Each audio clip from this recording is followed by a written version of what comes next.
What's going on, you guys? Welcome back to the Neighborhood Podcast. I'm half of the podcast, Kevin Valentin. And I'm the other half of the podcast. My name is Kyle Dabber. Kevin, what's good, my guy?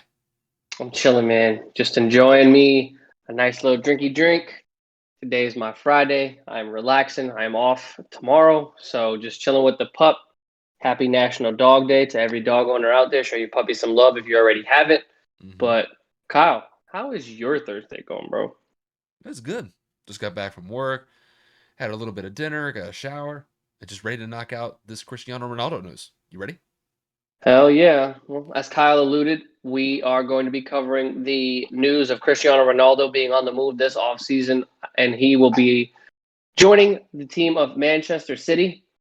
Similar to Lionel Messi, one of the greatest players of this generation is on the move this offseason, and to a club that I'm pretty sure nobody really expected. Obviously, no one saw Cristiano's move from Real to Juventus a few years back, but I feel like this one comes a little bit more as a surprise considering Cristiano really isn't making that much, according to what we had found in terms of research, or should I say, articles for his contract. And I know Kyle has a little bit more detail. So, Kyle, what's going on with this deal? What are the logistics to it? Well, there's nothing set in stone yet. There's just kind of verbal reports that I've seen. So, from the reports that I've gotten so far, is that Man City is willing to offer Cristiano Ronaldo up to 250,000 euros a week. So if you take that out to 52 weeks in a year, the contract would stipulate that he's going to make somewhere around 15 million US dollars a year. So granted, there's nothing in writing yet. So I imagine that Manchester City and Ronaldo's agent have been having discussions about what they're going to work out for the contract. But based off of the article that I mentioned, it's the Guardian. The Guardian's the one that I got the article from. It's 250,000 euros a week. That's the number that I've seen so far. Which is kind of low when you really think about it. I mean, when you look at Lionel Messi and what he's getting paid by PSG in upwards of $30 million a year, and Cristiano Ronaldo's consistency in his career, you would think that half of what Messi is making right now is almost considered disrespectful. But I know that there is further stipulation because we do know that the transfer process in soccer is just so different. Like you have to pay for the transfer and then you have to sign the contract. So I'm pretty sure that, like Juventus is still paying Cristiano a portion of whatever's remaining on his contract because this is just the term transfer is the equivalent of trade, right? If I'm not mistaken.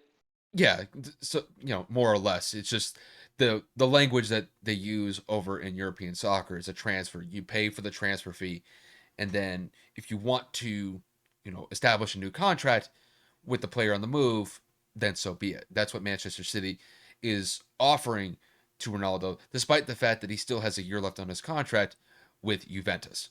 So Yeah. that's just something that they're going to have to iron out um, when both sides come to meet for an eventual agreement. From what we've seen so far, it's basically a done deal as far as verbal communication goes. I think it's really just kind of ironing out contractual details at this point, getting something in writing, and then agreeing to that on paper eventually. Yeah, I mean, like we said a few episodes ago with our friend Anthony, um, this is another piece of news shaking up the soccer world, and I mean, like right now, shaking up the sports world. We all know that Cristiano and Lionel Messi are the two best players in the world, at least for our generation growing up from middle school on. And you kind of just look at this like, well, Cristiano's moved quite a bit of times since he has gotten overseas or since he's been a professional. And I mean, him moving is a little less shocking than Messi because Messi's been a Barcelona head his entire career. But nevertheless, moving over to Man City is just something I don't think anybody saw coming. I don't know why this happened. I don't know why he's choosing to play here. I don't know if it's the coaching staff or the players, or maybe he just wasn't happy in Juventus, or maybe he wanted more money. Again, we don't necessarily know the true and utter details as of right now. Like Kyle said, this is all in the air. It's nothing like concrete. It's official. This has been transferred, but I'm assuming in the next couple of days we'll figure out what the real reason to him coming over is, and maybe get some further explanation as to why he chose Man City. To be honest. Well, and from what I've read so far, is Cristiano is just willing to make the move out of Serie A, which is the Italian soccer league where he plays with Juventus. So he's looking for a change of scenery, whether that's with the contractual issues that he might have with the team or just kind of the chemistry with the team.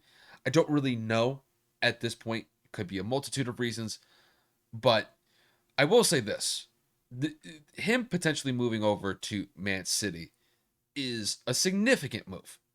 It's a move that will essentially keep Man City at the top of the Premier League for at least the next 2 years, because that's really been uh, the rumors that have been circulating that Cristiano Ronaldo would sign a 2-year deal with Man City if that eventually comes to be.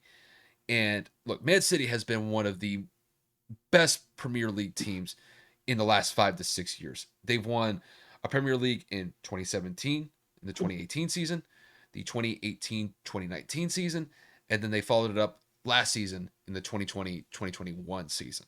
So they've won 3 Premier League titles within the last 5 years. And they got all the way to the Champions League last year, where they eventually lost to Chelsea. I believe the score was 1-0 in that Champions League final.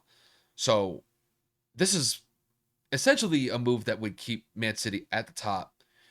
I mean, you add one of the most prolific scoring strikers that we've seen, not only in this generation, but of all time. And even despite the fact that Ronaldo is 36 years old, this is not Ronaldo from, what he was like during his Real Madrid days, or maybe even earlier than that, when he was playing with Manchester United, where he was still a very young, raw talent. But the fact of the matter is that adding Cristiano Ronaldo to a team like Man City will definitely keep them at the top of not just English soccer, but it will keep them at the top of European soccer, and they are going to be quite a team to contend with in Champions League. And just with the way that it's going to work out for Man City is that if they get Ronaldo, his contract would end in 2023. Pep Guardiola has already said that he is looking to leave Manchester City after 2023. So it really kind of looks like everything is kind of riding on these next 2 years for Man City to just get the best result possible, which is, in their eyes, winning the Premier League once again and then going for a Champions League title, um, which, in their eyes, this is kind of like redemption for them since they lost to Chelsea in the last Champions League. So it's a potentially significant move. I don't know if it's as shocking as what happened when Messi left from Barcelona to go to PSG, but even despite that, you got Cristiano Ronaldo on the move. I mean, that's big news, and it's definitely worthy of attention. So it's going to be quite a story when it comes out that Ronaldo could potentially sign and be playing with Manchester City this season. That would be just huge for Man City.